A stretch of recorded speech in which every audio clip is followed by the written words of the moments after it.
So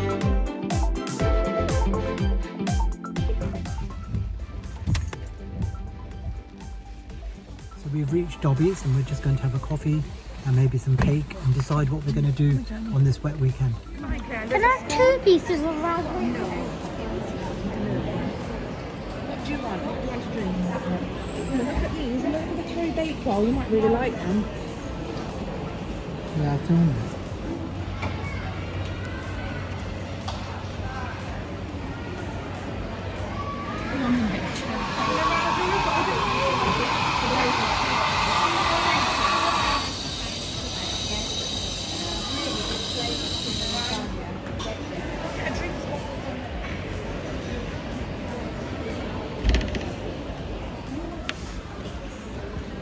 What have you got, Ryan? I've got a raspberry ripple cake. That looks so nice.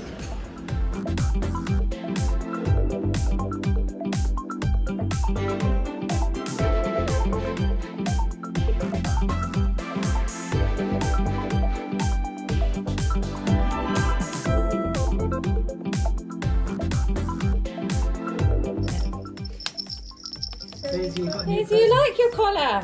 Let's see Daisy's new collar, guys. Look. Oh, wow. Let's open it for Daisy. Lovely. Daisy, do you like your new present? How do you open this? Daisy. How do you New open one. it? Oh, wow. Masala.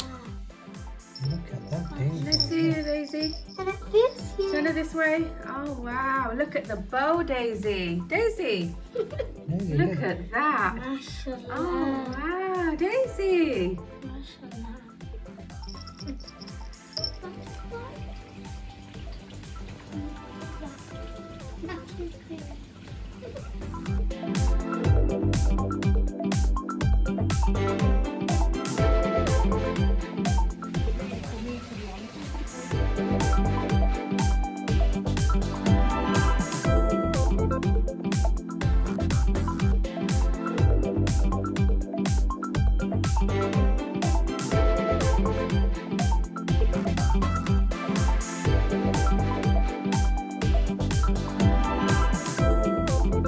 Scary.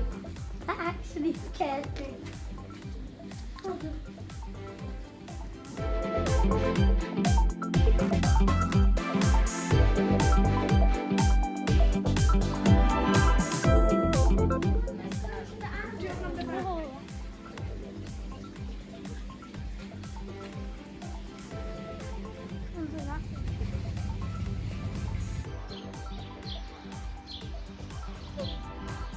Mom's gonna see the meerkats. Hold on. And we've been to see the butterflies and now we're going to see the goats. And there's lots of chickens. Loads of chickens. Hi, emu. I love the emu. Oh look, they've got lots of little babies. Look at the babies. Moo. Look at the baby emu. Hello.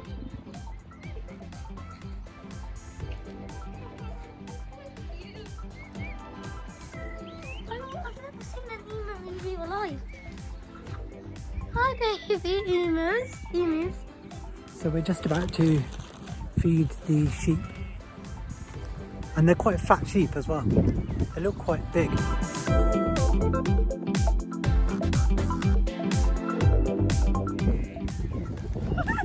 Hello.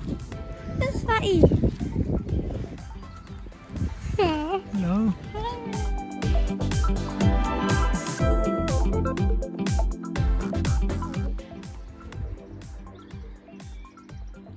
He doesn't bite. Look at one. One in there. They're not like.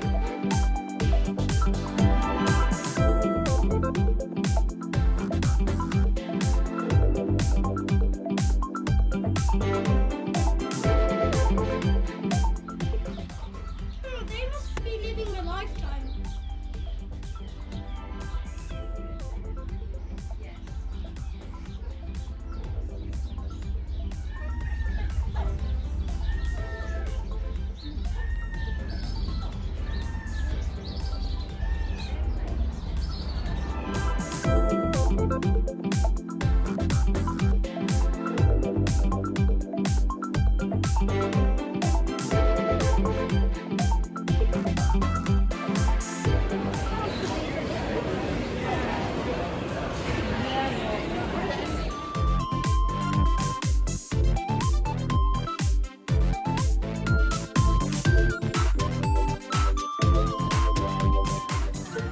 see?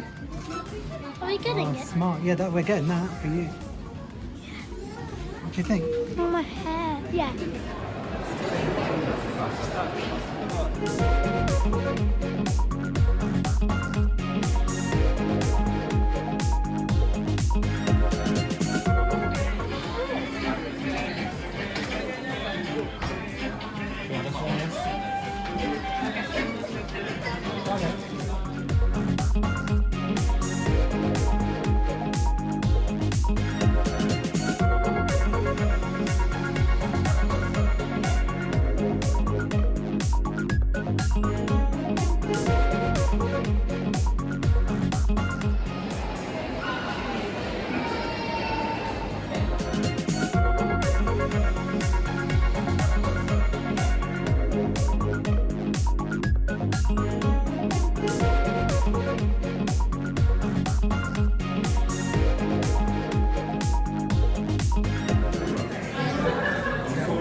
You having a good time?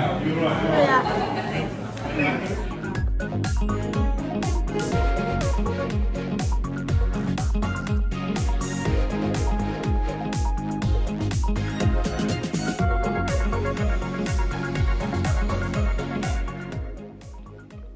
After visiting the designer outlet in Swindon, we decided to go to this South Indian restaurant, which is called Chennai Dosa.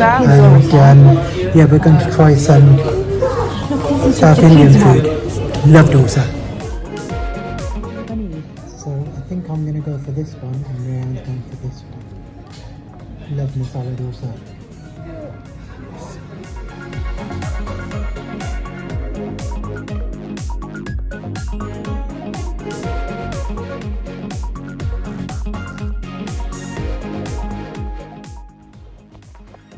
So here is the masala dosa.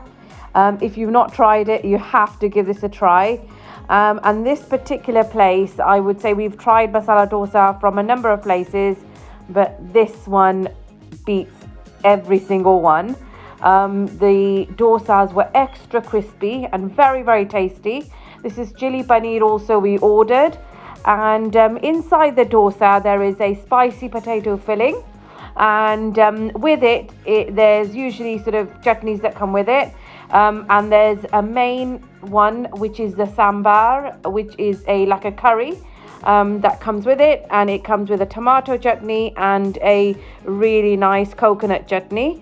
And then you add all the chutneys onto the top and the sambar, and then you eat it.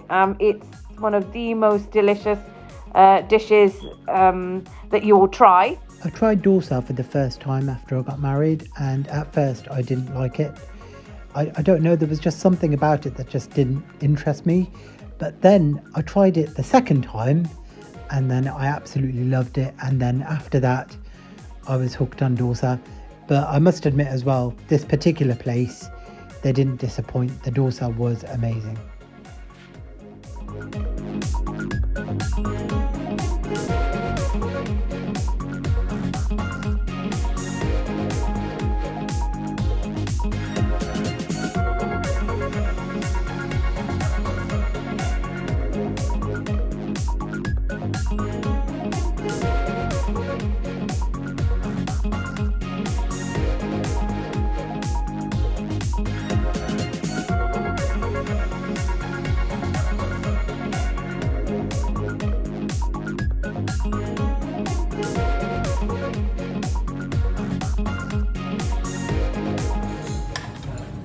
So nice. It's really nice. Is it nice? Great. Is it nice? So yummy. It's so yummy.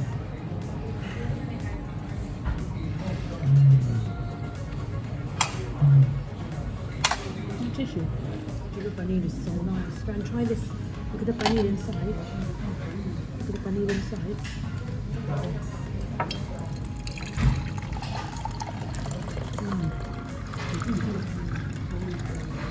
Have it with that. Never took up, guys. Sabar when you drink pani in these.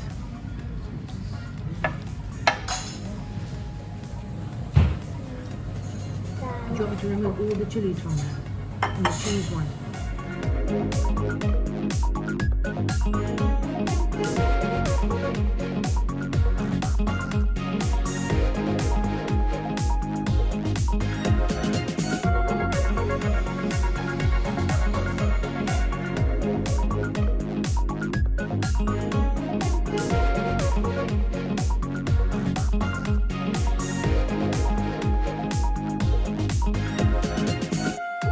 Mashallah, if you're in Swindon ever and you feel a bit like Indian cooking, definitely check out Chennai Dosa. Honestly, I'm not just saying it. That masala dosa was the best masala dosa I had. Misbah just had masala dosa. I had a ghee masala dosa, and wow, it was amazing. Feel so full now, but that was mashallah. Assalamu alaikum, brothers and sisters. So this is a little bit different. It's a bit different from what we normally do. So make yourself cozy on your sofas, in your kambal, maybe with a cup of tea. And yeah, we're going to share some stories with you, really. Some real experiences that we've had. And yeah, you share yours as well in the comments box. But the first one I want to talk about is, I don't know if anyone has ever experienced. Look how cozy I'm actually. Do you know what? This feels really, really cozy. I'm sat here in my armchair with a gumball, right? Look, it's proper gumball. So we're actually going to share our experiences about Jinn. Yeah, so make sure you've got a lovely cup of tea or a lovely garak chai with a bit of ilachi, or maybe a lovely coffee, or maybe a really nice cold refreshing drink. Yeah. And cozy yourselves up. Yeah, so the first one is actually somewhere not far from where we are, and that's in Gloucester Prison. So do you want to tell everyone what happened? Yeah, so like I said, obviously it only closed down a few years ago. It's now used for tours, haunted tours. We visited the prison. You know, it's quite exciting to see, you know, what it's like inside a prison. And boy, were we surprised. Yeah. I think for me, to be honest, it was a bit random, really, because we weren't meant to go there. We were passing by and we noticed a lot of people going in, and just out of interest we both decided to walk in and see what was going on. And then we were just about to leave, so we didn't really go in, and one of the tour guides was like, "Oh, where are you going?" He was like, no, come in, I want to show you, I want to talk to you about the prison. You know, when we went in, there were certain areas where, and I've never really experienced this before, where there was this really heavy feeling. It was almost like quite an eerie feeling, and I found it really, really strange. And there were certain areas where I almost felt like, am I being watched? And I've never in my life experienced anything like that, but you can feel the atmosphere. But I actually, even just looking at that area, there was just this heavy feeling. So we avoided that. We didn't that actually area. go to that part, did we? I mean, we had the tour guide with us all the time. Yeah, he did say you can go there, but we didn't. We avoided that area. But to be honest, like, that's another thing as well, is sometimes, like, you know, certain, like, we know, you know, that certain jinn, they do concentrate on certain areas that are, you know, if they're not, you know, clean, they will be there. And that's why we just avoided that area, because we just looked at it and we thought, we're not going to go there. One of the really, for me, I mean, it was really eerie anyway, but he mentioned that one of the reasons why they haven't knocked the prison down is because it's got listed building status, because some of it on the walls, like they have these like brackets, I think they call them serpents or something, but they were literally like snakes. Mm-hmm. They were like snakes they were like, where there's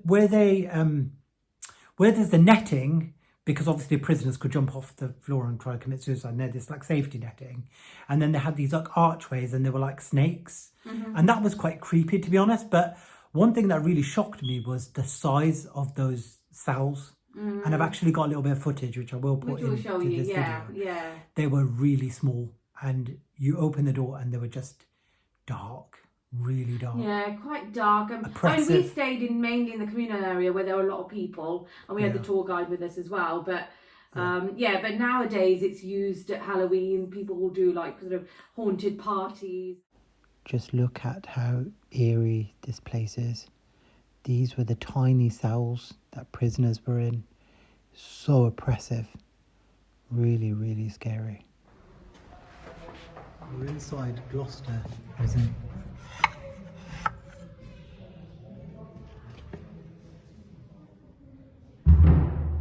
This is a haunted prison.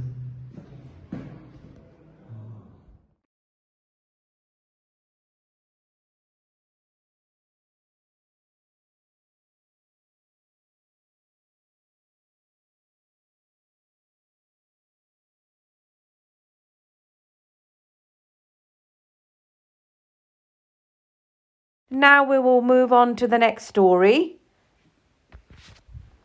I've not really had any experience, but I've heard a story that somebody else had an experience. Now I don't know how much truth there is, but obviously but I have heard that this did happen to somebody, and as they were driving, they see this woman on the side of the road. You see it quite often. Sometimes they'll have a board, asking them to give them a lift to a destination. Sometimes they may be hiking or whatever they may be doing. And it was getting quite late in the day. So this person thought, I'll give them a lift home, because obviously, it was getting quite late. So this woman gave all the details of where she wanted to be. So she wanted to go home, and she gave the address and everything else. She sat in the back seat, and obviously, this person started to drive her home. And when they looked in their sort of the mirror, he looked in his rearview mirror, where that person, the woman, suddenly had gone from the back seat, and they got really, really terrified. That would have freaked me really right terrified. out. Yeah, that would have freaked me right out. That Yeah, if I looked in the rearview mirror. What they did was, obviously, because they were quite frightened, they decided, and it was on the way, to go to the address that this woman had given. And when this person reached there, it was an older lady that opened the door, and obviously this person explained what happened, and this was the address that that this woman had given. And the old lady said that was her daughter that had passed away, that had had an accident and died. Went and got an album and said, was it anybody from this album? And then there was the woman in the album, and the woman goes, yes, that was my daughter, and she'd passed away many years ago. She had an accident there. No, but I think... And that person was very unwell for quite a while. I think they were just super scared. Well, here's my theory, is that because, we don't believe in ghosts, ghosts and ghosts, but I think, Jinn can resemble... They can resemble any form. Anybody. Or so a jinn could resemble, a child or an animal or whatever. So they can resemble any form. Yeah. And maybe that's again, I don't know how much truth is in this, but this is why they do say. Something that I heard. But they do say, don't they, that you shouldn't go out at Maghrib time. Yeah, always after Maghrib time. Maghrib. Yeah. So these were our experiences and our story time. Do you know what? I think if this works out and if you enjoyed this, we'll do this a bit often. Because I quite enjoyed this, getting cozy on the sofa with a gumball and a coffee. It's just so cozy. Right, I'm now going to tell you the story about Mamoli Sab. Mamoli Sab told us once that he was going to, before Fajr prayers, he was on his way to read Fajr prayer in mosque, because he used to read in a mosque. And as he was walking to the masjid, ahead of him, he could see a figure that was approaching him. And he said he straight away knew that it was a jinn. So he started praying, because he said it was a really, really tall, overpowering figure that was approaching him. And so I think he said he was praying Ayat al-Kursi. And literally, as he came shoulder to shoulder to this jinn, he prayed Ayat al-Kursi, completed his Ayat al-Kursi, and he continued to recite it. And he said that as he just looked over, when he was shoulder to shoulder with this jinn, the large presence, suddenly it just shrunk into a really small presence. And he said as he kept looking behind him, it started shrinking, like literally became smaller and smaller and smaller as he continued to pray Alhamdulillah, he was protected by the words in the Quran that protect him. But that just really freaked me out. Like, when he told us that experience, I was just, yeah, it's just, shivers at the back of my spine. But we don't want to give anyone nightmares. So before then, shall I just talk to everyone about my positive experience that I had with the jinn? This is my jinn experience that I had, which was a positive one, because it wasn't one where I don't believe it was like a bad jinn that was trying to scare me. But there was a large conference, Muslims from all around the world, and we were all in prayer. And as you stand in Jamaat and you're praying, and behind the Imam, and I had what I believed 2 people obviously on either side of me. So I had this presence, and I was thinking, this presence to my right seems to be such a tall, bright figure. I couldn't see the face before I started namaz because the person was covered up. I couldn't, and as I was going into ruku, which really slightly made me feel a little bit uneasy, was obviously when you sometimes go into ruku and you're praying, not that I ever look at the person to my right, you don't look at other people's feet, but sometimes you can see they're wearing odd socks or whatever. But when we were going into ruku, I swear to you, I could not even see this person's feet.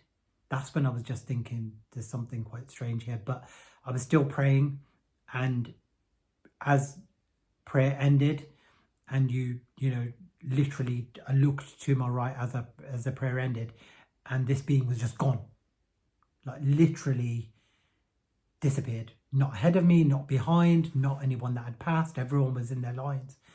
And I was just like, there's nothing. The only way I could explain that was that was a jinn next to me in prayer, a Muslim jinn in prayer.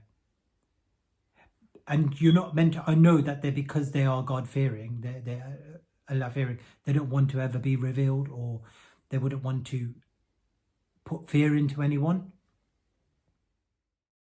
We have reached the end of this vlog. Always have faith in Allah subhanahu wa ta'ala, as Allah subhanahu wa ta'ala can change the most hopeless situation into the best moment of your life. Alhamdulillah.